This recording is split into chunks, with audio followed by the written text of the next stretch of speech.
beautiful little gathering places we have here. Thank you all for coming. I know it's not very warm and it's not a very happy reason to gather, but it's important to gather.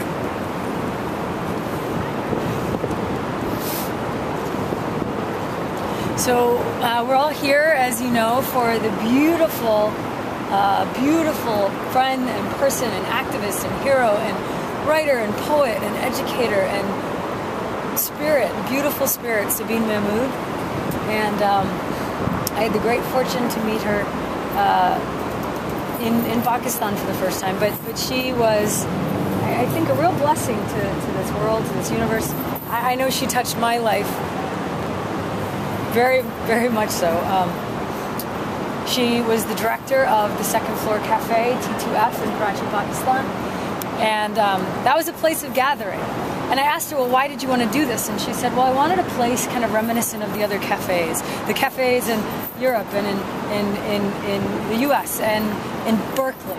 The places where people came together to share ideas and listen to music and see art and read books. And just because Pakistan is a place where maybe there aren't as many of those community spaces and gathering spaces, I want one of those. Why don't I make one?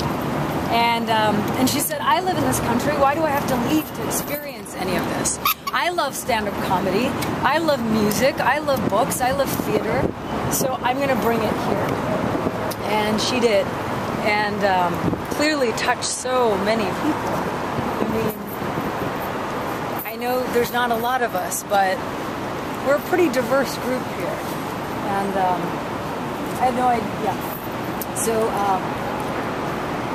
quick story about how I met her. I met her because of Nabila and through her best friend Marvi Mazhar, whose sisters with Sharmeen, who some of you know. And Marvi said, when you go to Pakistan, you have to meet my friend. You have to perform at her cafe. And sure enough, we started emailing beforehand, and with it, I felt like I knew her. I felt like I'd met her before, and maybe we have met before in other lifetimes.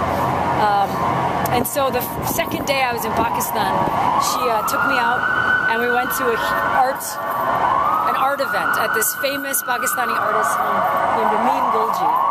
And we walked in, and I was like, what the fuck is this? And she said, Fawzia, you haven't seen anything yet. You haven't seen art in Pakistan yet. It's changing, it's evolving, it's growing. And that is what I wanted. I wanted to connect to this Pakistan that I didn't know anymore. Because as some of you all know, I mean, that's one of the things I know I strive to do here is find a way to connect the Pakistan in me to the person I am here.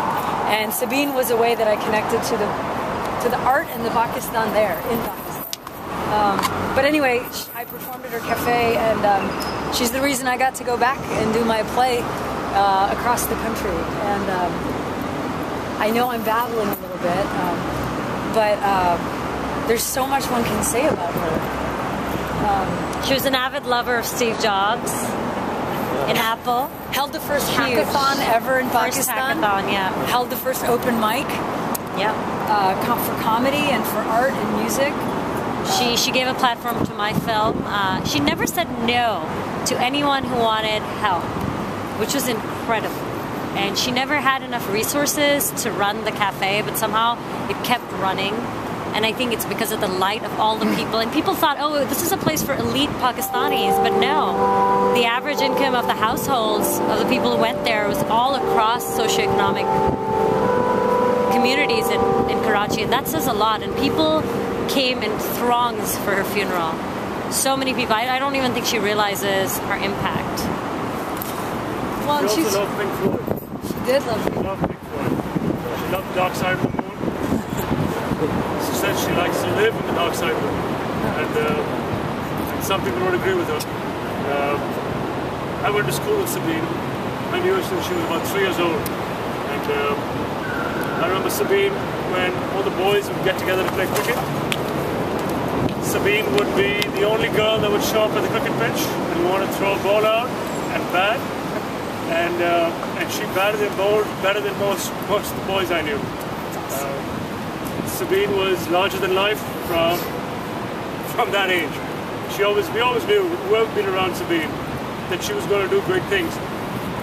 And she did great things, things that most Pakistanis are afraid to do. In fact, what most people around the world are afraid to do. And the most important thing most of us can do, and that is to raise your voice, right? When everything around you tries to tell you that you've got to look after your family, you've got to look after your bank account, you've got to look after your history, your future. All Sabeen stood for was looking after the voice of everybody that she came across. And her bravery might have been her downfall, but it's certainly not going to be the end of her. She was killed shortly after hosting an event that talked about Balochistan and raising the voice of this province in Pakistan, where most Pakistanis don't want to talk about it anymore. In fact, one of the most prestigious universities in Pakistan, Lahore University of Management Sciences, was going to have a conversation about this subject. The government told them you can't do that. So what did Sabeen do? The lover of Pink Floyd and the lover of fast bowling, she said, you know what? I'm going to host that conversation at the second floor at T2F. And that's what she did. And it was obviously an important night in her life, because when she walked out of there, got in her car and was driving home, there was some forces dark enough that wanted to shoot her for it. And that's why she died. So I'll always remember Sabeen as being a lover of life and fearless, and I'm going to miss her forever. And she was highly peaceful. I remember there was this person who was trying to attack me for an initiative I just launched. It was at T2F just this past August, and I talked to Sabeen about this person, and she said, you know what, just call him over for chai and talk to him. And she told me about the fact that she had a conflict with this person who was always mean to her in social media, and she just reached out to him and she said, you know what's your problem?